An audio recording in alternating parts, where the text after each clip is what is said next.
mm 또는 최근에는 10mm 최대 치수가요. 이러한 형태도 사용을 하고 있고 또 급결제라는 혼화제를 사용을 합니다. 급결제라는 혼화제를 사용을 하고 있고요. 네, 뿜어 붙이기 성능 뭐 나와 있죠. 뭐 조기 강도 성능 그러니까 이런 부분이 나와 있는데 이런 부분까지는 다 하기에는 어려움이 있으니까 장기 강도는 최소 21MPa 이상 나와야 되겠고요. 영구 지보제인 경우에는 구조적으로 계속 아까 터널같이 영구 지보제일 경우는 35MPa 이상 그러니까 이러한 기준이 있다라고 참고를 하시고요. 네, 이제 팽창 콘크리트 보겠습니다. 팽창제를 콘크리트에 혼합해서 수축 보상이나 화학적 프리스트레스 등의 도입을 목적으로 사용하는 콘크리트. 무슨 의미냐면 보통의 콘크리트는 양생기간, 수분 양생기간이 지나게 되면 이제 건조가 되겠죠. 그럼 건조를 하게 되면은 또 모든 많은 재료들이 건조를 시키면 어떠한 부분이 있냐면 수축을 하게 됩니다. 수축. 그럼 콘크리트에 있어서는 수축은 이 콘크리트 구조물에 어떠한 응력을 또 작용을 해요. 수축 응력. 근데 이 수축 응력이 콘크리트 인장 강도보다 이 응력값 자체보다 커지게 되면은 이게 또 균열로 발생을 합니다. 문제는요.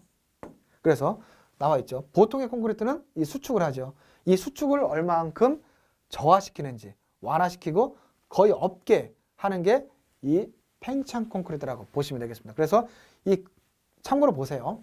수축 보상용 콘크리트는 무수축, 아예 수축이 안 되는 경우 양생 과정에서는 오히려 팽창을 하죠. 그러다가 일정 시점에 건조되는 시점에서 보면은 수축이 거의 없는 경우를 우리가 무수축. 또 약간 보통 콘크리트하고 무수축 중간 있는 부분을 수축 저감형. 그러니까 용어 자체는 그러니까 이러한 개념이 있다라고 보시면 되겠습니다. 네, 팽창제. 그래서 팽창 콘크리트에서 반드시 사용되는 재료가 이제 팽창제가 되는 거죠. 네, 팽창제. 그래서 이러한 부분 주로 사용되는 용도는 수영장 또는 수리 구조물 그리고 교량 슬래브라든지 이런 아니면은 철골 구조물에 있어서의 기초 또 이런 형태 주로 많이 사용돼요. 이런 부분까지는 수치까지는 다 암기하실 필요는 없어요. 이제 중량. 이제 아까는 경량 콘크리트가 있었죠. 경량 콘크리트가 있어요. 이번에는 중량입니다. 중량. 이거는 또 골재가 어떻게 밀도값 자체를 큰 거를 사용하는 거죠. 중량 골재. 주로 어떤 게 해당이 되느냐? 철광석, 중정석, 자철광. 이 철자가 들어가 있는 부분들. 이런 게 이제 중량 골재를 사용하는 겁니다. 목적은 뭐냐면 주로 이제 원자력 발전, 방사선 차폐를 위해서 사용되는 게 이제 중량 콘크리트라 되겠다. 뭐 용어 정도 해서 뭐 골재의 종류, 뭐 어떠한 용도, 방사선 차폐할 목적이 사용하는 게 중량 콘크리트다. 그러니까 이러한 정도 아시면 되겠고요. 이제 또 섬유 보강 보겠습니다. 섬유 보강 콘크리트는 콘크리트 내부에 섬유 다음에 보겠습니다. 종류가 뭐 강섬유라든지 강섬유는 또 아까 말한 또 쇼크리트에 또 반드시 많이 들어갑니다. 쇼크리트에 또 유리섬유 이런 형태 그러니까 섬유들을 넣는 게 우리가 섬유 보강 콘크리트인데 섬유 보강 콘크리트 특징 내구성 내동에서 증진 뭐 또 역학적 특징은 인장 강도하고 휨 강도 또는 피로 강도를 개선하는 효과가 상당히 크고요. 균열이 발생한 후에도 균열에 대한 어느 정도 저항성이 커지게 됩니다.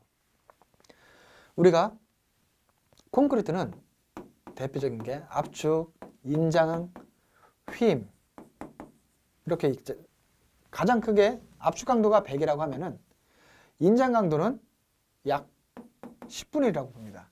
그래서 구조 계산에서 인장을 계산을 안 해주죠. 그래서 이러한 인장하고 휨 강도도 마찬가지로 압축 강도의 약 4분의 1, 5분의 1 정도밖에 안 되거든요. 휨 강도도 6분의 1 뭐 이렇게 되는데 그래서 이러한 성능을 향상시켜주기 위한 게 또 섬유 보강 콘크리트다라고 보시면 되겠습니다. 근데 단점은 콘크리트 기본적인 물, 모래, 혼화제, 시멘트 여러 가지 재료 중에 이러한 섬유를 넣기 때문에 제조하면서 콘크리트의 워커빌리티 있죠? 작업성, 워커빌리티가 떨어지는 이런 단점이 있습니다.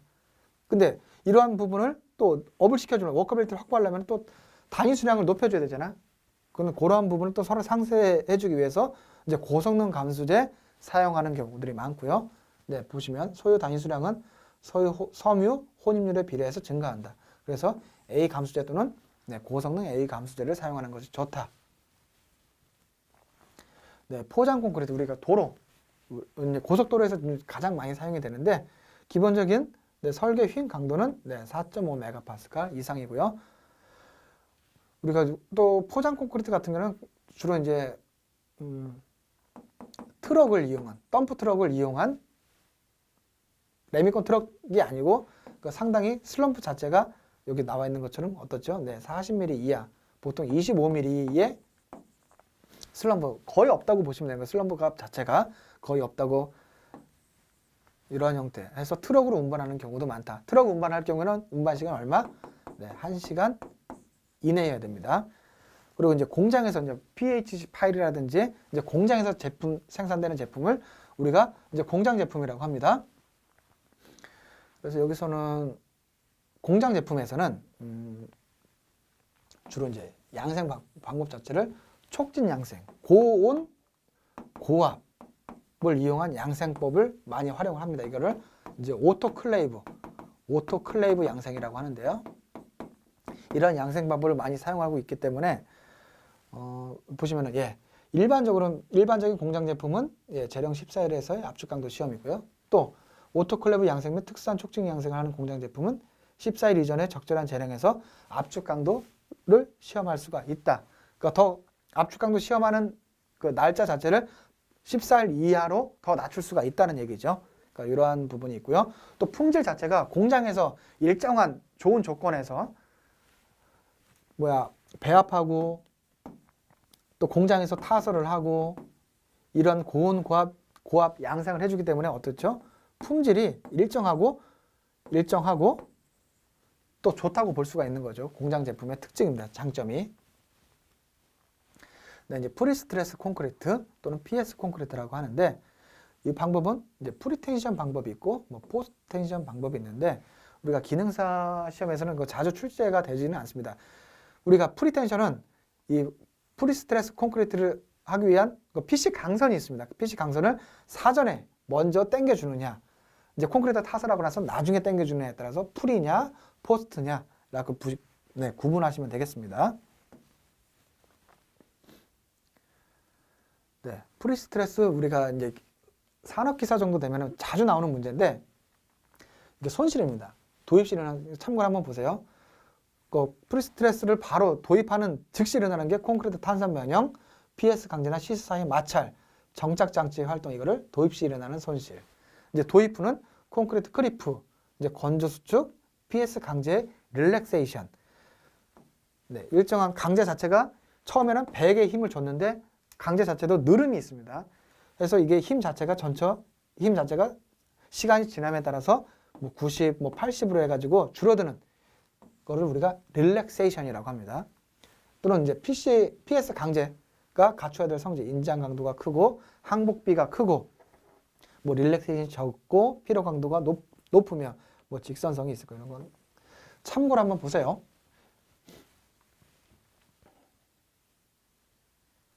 네, 시공은 이것도 예전에는 자주 나왔던 건데 프리스트레싱 할 때 콘크리트 압축 강도는 프리텐션 방식은 30MPa 이상, 포스트텐션 콘크리트는 25MPa 이상 이런 부분이 자주 나왔었는데 한번 이거는 그 기출 문제를 본인들이 한번 보시면서 판단을 하시기 바랍니다.